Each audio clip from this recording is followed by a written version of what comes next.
السلام علیکم ورحمۃ اللہ وبرکاتہ۔ بسم اللہ الرحمن الرحیم۔ اللہم صلی علی محمد وعلی آل محمد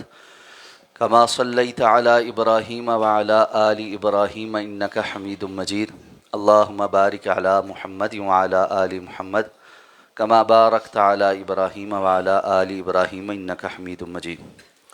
عن ابی ہریرہ رضی اللہ تعالی عنہ قال قال رسول اللہ صلی اللہ علیہ وسلم من شهد الجنازة حتى يصلى عليها فله قيراط ومن شهدها حتى تدفن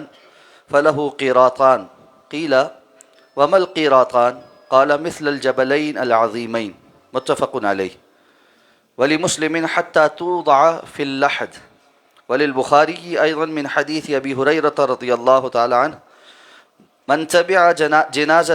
جنازة مسلم إيمانا واحتسابا وكان معها حتى يصلى عليها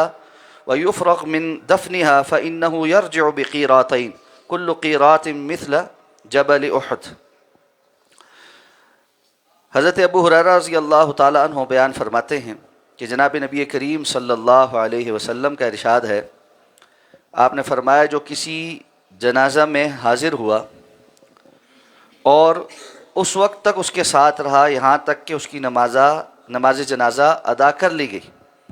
تو اسے ایک قیراط ثواب ملے گا، اور جو کسی جنازے میں شریک ہوا اور اس وقت تک موجود رہا کہ یہاں تک کہ اس کی نماز جنازہ کے بعد اس کی تدفین بھی کر دی گئی تو اسے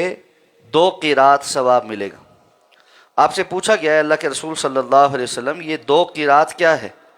آپ صلی اللہ علیہ وسلم نے فرمایا یہ ثواب کی ایک مقدار ہے جو 2 بہت بڑے عظیم پہاڑوں جتنی ہے۔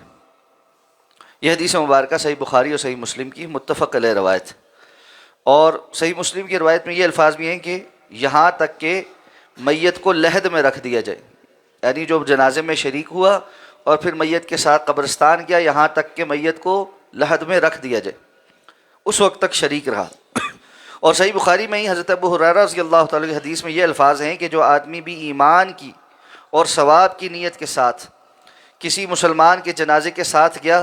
اور اس وقت تک جنازے کے ساتھ رہا یہاں تک کہ اس کی نماز جنازہ پڑھ لی گئی اور اس کی تدفین سے بھی فارغ ہو گیا تو بے شک وہ 2 قیراط کے بقدر ثواب لے کر لوٹے گا، اور آپ نے فرمایا کہ 1 قیراط احد پہاڑ کے جتنا ہے۔ جنازے سے متعلقہ احکام و مسائل ذکر ہو رہے ہیں، ان دونوں احادیث کو بیان کر کے مسئلہ جو ثابت کیا گیا ہے وہ یہ ہے کہ نماز جنازہ میں شرکت کرنا اور اس کے بعد میت کی تدفین میں بھی شامل ہونا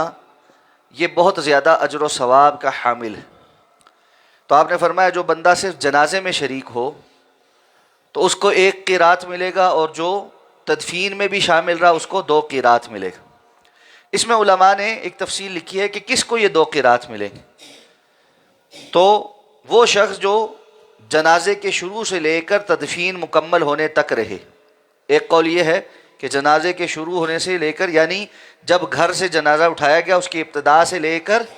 اس کی مکمل تدفین ہونے کے بعد جب قبر پر دعا ہوتی ہے اس وقت تک شامل رہے، تب تک اس کو جو ہے 2 قیراط اجر ملے گا اس بندے کو۔ اور بعض علماء نے کہا کہ جو جنازے میں آ گیا گھر سے نہیں ساتھ شامل ہوا وہ بھی اس میں ہے، کیونکہ آپ نے فرمایا جس نے جنازہ پڑھا، اور جو تدفین کے کم از کم اس کو قبر کے اندر اتارنے تک شامل رہا، کہ صحیح مسلم کے اندر جو الفاظ ہیں کہ جب وہ بندہ لحد میں اتار دیا جائے، تو یعنی اس کی کم سے کم مقدار یہ ہوگی کہ بندہ جنازے میں شامل ہو اور وہاں سے تدفین میں شامل ہو جب تک کہ بندے کو قبر کے اندر اتار دیا جائے۔ تو افضل اور بہتر یہ ہے کہ ابتدا سے لے کر وہ مکمل تدفین تک وہاں پر شامل رہے تاکہ اس کو مکمل اجر ملے اور وہ کوئی کسی طور پر اجر سے محروم نہ ہونے پائے۔ اور اگر مصروفیت ہے یا کوئی اور وجوہات ہے جن کی بنا پر وہ تدفین میں نہیں جا سکتا تو کم از کم 1 قیراط اجر تو لے۔ تو پہلی روایت میں آپ نے فرمایا وہ 2 بڑے پہاڑوں کے برابر اجر ہے، اور دوسری روایت میں اور صراحت فرمائی کہ یہ احد پہاڑ کے برابر 1 قیراط ہے۔ احد پہاڑ 12 کلومیٹر طویل اور 9 کلومیٹر چوڑا ہے، بہت بڑا پہاڑ۔ جو لوگ مدینہ گئے ہیں انہوں نے دیکھا ہے کہ بہت بڑا پہاڑ، یعنی حقیقت میں اللہ تعالیٰ نے جنازہ پڑھنے کا بہت بڑا اجر رکھا ہے. تو اس لیے انسان کو اپنی زندگی میں اس جانب توجہ کرنی چاہیے کہ وہ جنازوں کے اندر شرکت کرے اور فوت شدہ لوگوں کے لیے اخلاص کے ساتھ دعا مانگے. اسی طرح صحیح بخاری کی جو حدیث ہے اس میں آپ نے 2 شرطیں لگائی، ایمانا و احتسابا. ایمان کی حالت میں ہو بندہ، مومن ہو، اس کا مطلب یہ ہے کہ بندہ کافر نہ ہو، خود بھی کافر نہ ہو اور کسی اور کافر کی جنازے میں بھی شریک نہیں ہو. اور اسی طرح احتساب یعنی اس کی نیت اجر و ثواب کی ہو. اس پر اس دن پہلے بھی بات کی تھی کہ لوگوں کو دکھلانے کے لیے اور چہرہ دکھانے اور حاضری دکھانے کے لگانے کے لیے جنازوں میں شریک نہ ہو، بلکہ واقعتاً اجر و ثواب کی نیت سے جنازہ پڑھنے جائے تو اس کو یہ فضیلت ملے گی. تو اپنی نیتوں کے احوال ٹھیک کر کے جنازے میں شرکت کرنی چاہیے اور